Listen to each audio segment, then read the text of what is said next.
LivingBetter50.com, women's magazine for women over 50 with spirit. And I'm here to review the deodorants. Something that I've noticed in my own life, I've started trying to do juicing and cleansing, detoxing, because as I get older, the wrinkles show and my body feels it. And while it's wonderful to do the internal stuff that we're going through, I also noticed that a lot of the bath and body products that we use are chemical based, bad for us. So I'm here to look at different deodorants and explain why I've started moving over. So I pulled out my deodorant and my daughter's deodorant, and something that is very big in almost every deodorant is aluminum. And if you are a woman watching this, you should be and continue to watch out for breast cancer. Aluminum is one of the biggest reasons for breast cancer, so they're finding. And every ingredient that we find on the shelves typically has aluminum in it. The other thing that I found out is that a lot of the deodorants that we have what's called, let me find the word now,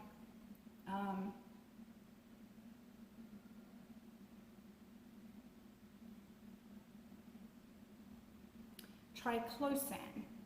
Now, triclosan is an antibacterial, antifungal ingredient that's used in a lot of products, and it has been banned in children's things, same as the other ingredient that's found in a lot of them, and I can't even say it. It's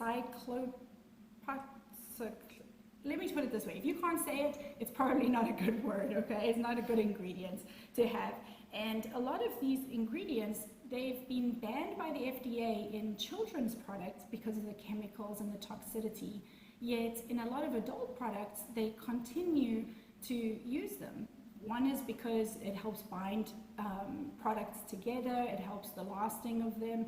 Sometimes it is for the bacterial effects. One of the ingredients that I found that actually have in some of these deodorants is also a medicine that they say that can make you drowsy, can actually they say don't use it if you're behind the wheel.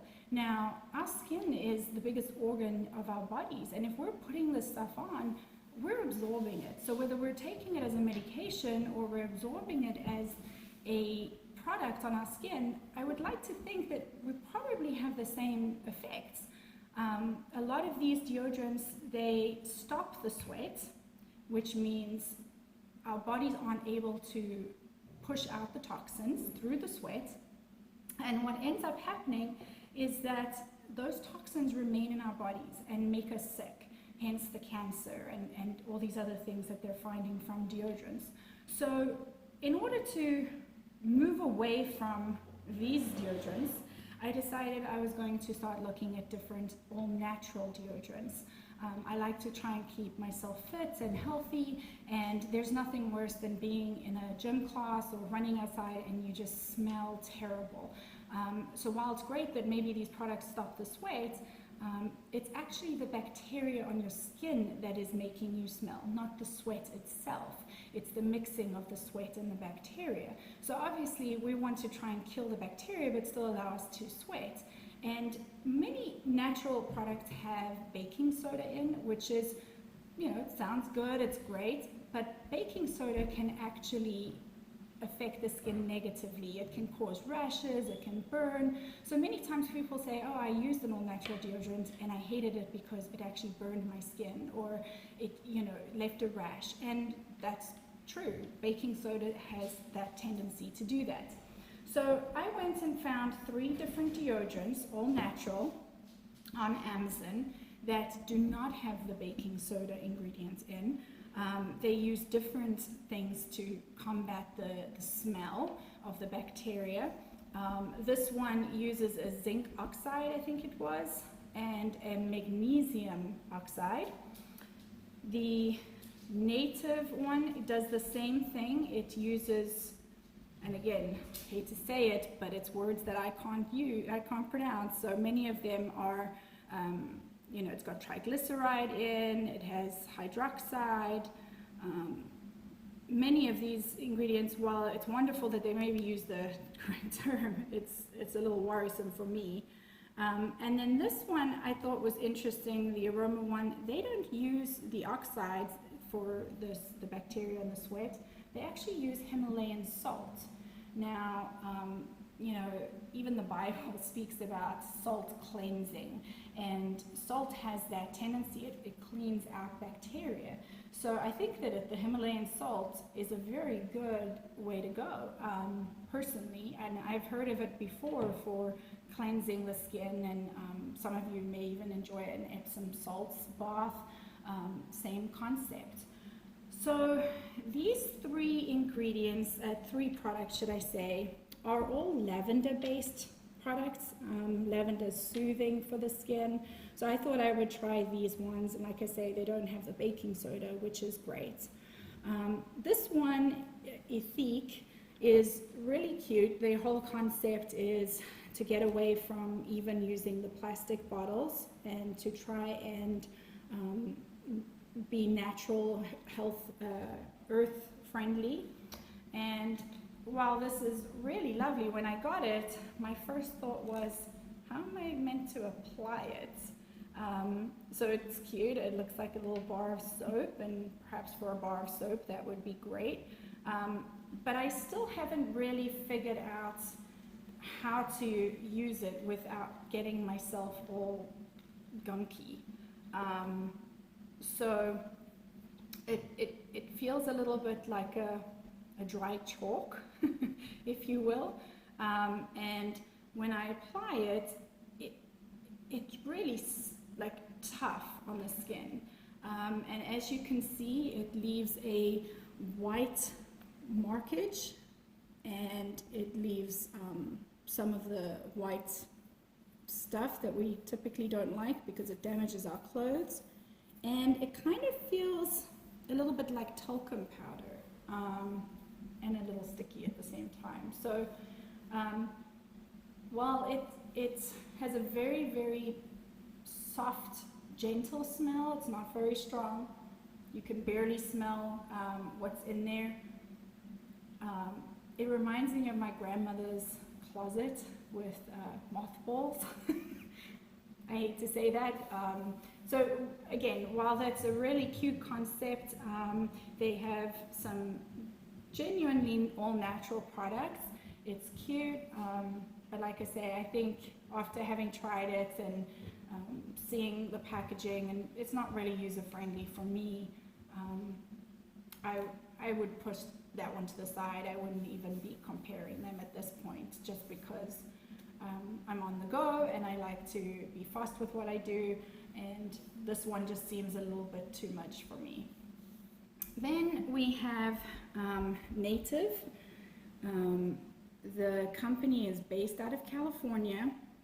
I was trying to research where they're actually making this product, and at this point in time, I'm not sure. While it says they're based out of California, they could be making it in China for all I know. And excuse me if I'm wrong, but I could not find out where they're actually making this. Again, it's got some products in that are beyond my ability to say clearly. So this product here, it says do not use on broken skin. I guess, again, all these things, they're trying to protect themselves. And while it has a fairly strong smell, I'm not sure it smells like lavender like they claim. So it almost has a little bit of a florally smell, but it doesn't smell like lavender. So when I apply it, I'll say that it glides on easily, doesn't get stuck to the skin. It is oily. So while that's wonderful that it glides on nicely, it's very oily. And I don't know once I've put on my shirts, or how long do I have to wait? Or does it make my clothes then get that oil on them? And what does that look like in cleansing, washing my clothes? I'll admit it's actually starting to burn a little bit. I'm not sure what it has in it that is making that happen, but that one, probably comes in right on top of that one, but maybe because it's burning, I might just go to the other one. Yeah, if you can hear my dog next to me, he's making a wonderful sound. All right, this one here is Cool Summer Aroma. It is lavender and chamomile, so again, the calming, soothing. This product says hand poured in USA, and the company, if you look on the website, actually says sunny Florida. So as an American, believe it or not, my accent might deter you, but as an American, I believe in supporting American companies. And so this one, right off the bat, gets an extra point. I forgot to actually tell you, this one I think is New Zealand, if I'm correct. So again, New Zealand's I think they're beating us in the natural products, but gonna try and support an American company. So this one, while it might look more raw on opening, it's got beeswax, organic soy wax, grapeseed oil, shea butter, the essential oils, which is the lavender, and then Himalayan salt. And again, I said that Himalayan salt I thought was a great idea. So if I put it on, it glides really easily, and it has a softness to it, but it definitely is not dry like the first one, or oily like the second one. I have to keep wiping my hand with the second one. It's definitely, and I can smell the lavender in this one. That should be known. So when someone claims that they have lavender, I'd like to be able to smell it. Like I say, unfortunately that one smells like my grandmother's mothballs. And this one almost has no smell, but what I can smell does not smell like lavender. Something else I want to draw your attention to is the coloring of the products. While this one might be blue and this one might be purple, and you may be worried about putting on your skin, obviously, as you noticed, there was no color left on my skin. Blue is the color of chamomile, and even in the essential oils, when it is drawn out, it's blue, which makes me believe this is a more natural product. This one here for the lavender is probably more believable than the purple, because lavender is a clear oil when it is drawn from the plant. So I'm not even sure how they got the purple in coloring. Maybe they used a flower for it to be more natural. But purple, while we want to believe that that's the natural lavender color, because that's what we see in the plant, when they draw the essential oils, that's not the color of the essential oil. So something else that just little things when you look at a product, go through the ingredients, go through the coloring, the texture, the feel, and like I say, just be smart about it. If you want to do what I've done and you get literally 3 different products, it's an expensive way to do it to begin with, but it really does help you choose the better product for your skin. Like I said, I wouldn't have known what these 3 different products did unless I tried them. And if I had to rate them all, so from a basis of smell, I'm not a big fan of the smell.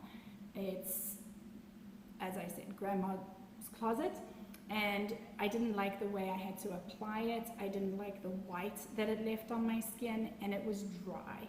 So for me, this one, if I had to rate it out of 10, probably about a 3. I'd maybe stretch it to a 4 or 5 because of the packaging. It's, again, the all natural.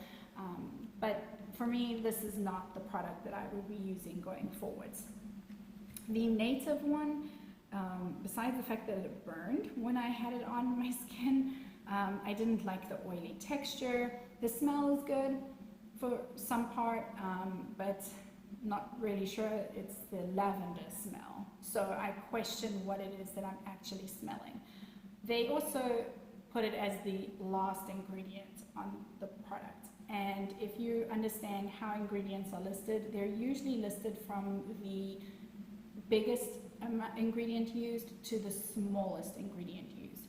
And so this is lavender is right at the end, which makes me believe that there's really no lavender fragrance in it, but there is all these other oils, and that's probably why this is so oily on my skin.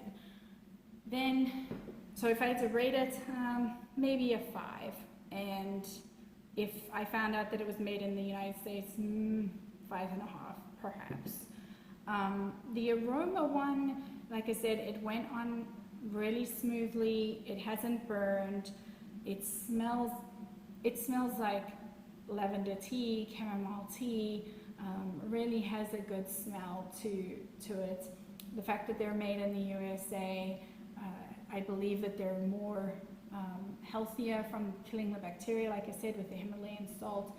I would say that this is probably an 8 or a 9. I might score it higher if I wasn't looking for lavender and maybe something more womanly, and I have seen that they have different ones on their aroma site, as well as you can make your own. So again, personalized, I would probably give it a 10 out of 10 if it was something more my smell. But again, I think that from a perspective of usage, I would definitely gravitate towards the aroma deodorant. Like I say, it went on smoothly, it didn't burn my skin, it doesn't smell terrible like some of the other ones, and it is the healthier, more natural product to be using.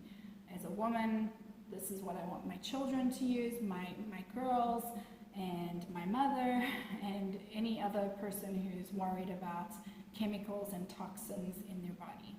So I hope this video has helped you, and hopefully you'll make better choices as well, and join me on this journey of chemical-free living, and we'll see where we go from here.